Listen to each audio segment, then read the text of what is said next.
পদ্মা সেতু প্রকল্পের সমাপনী অনুষ্ঠানের শেষ মুহূর্তের প্রস্তুতি চলছে। এ উপলক্ষে সেতুর মাওয়া প্রান্তে বিকেলে আয়োজন করা হয়েছে সুধী সমাবেশের, যাতে যোগ দেবেন প্রধানমন্ত্রী শেখ হাসিনা। বিস্তারিত জানিয়েছেন প্রতিনিধি ভবতোষ চৌধুরী নূপুর।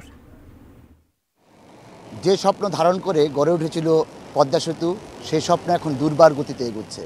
পদ্মার দুই পারে গড়ে উঠেছে বিভিন্ন শিল্প প্রতিষ্ঠান, পর্যটন কেন্দ্র, আর সহজতর যোগাযোগের কারণে মানুষের ভাগ্য পরিবর্তন হয়েছে দক্ষিণাঞ্চলের 21 জেলার। আসলে আজ পদ্মা সেতুর সর্বশেষ কাজের সমাপ্তি জবনিকা টানবেন প্রধানমন্ত্রী শেখ হাসিনা। বিকেল 4টায় তার আগমন। ঠিক এই স্থানে প্রধানমন্ত্রী আসবেন এবং এই পথ দিয়ে প্রধানমন্ত্রী ভিতরে যাবেন এবং 4:30 তিনি বক্তৃতা দিবেন সমাবেশে। পাশাপাশি তার প্রধানমন্ত্রী আগমনের প্রথমেই কিন্তু আপনার জেলা শিল্পকলা একাডেমির শিল্পীরা বিভিন্ন গান এবং নৃত্যের সাথে তাকে বরণ করবেন। আইনশৃঙ্খলা রক্ষাকারী বাহিনীর সাথে কথা বলেছিলাম, তারা আমাকে জানিয়েছেন যে ইতিমধ্যে তারা 3 স্তরে এই স্থানটিকে নিরাপত্তার চাদরে ঢেকে দিয়েছে এবং মুন্সিগঞ্জ জেলা পুলিশের প্রায় 1400 সদস্য রয়েছে বিভিন্নভাবে এখানে কাজ করার জন্য।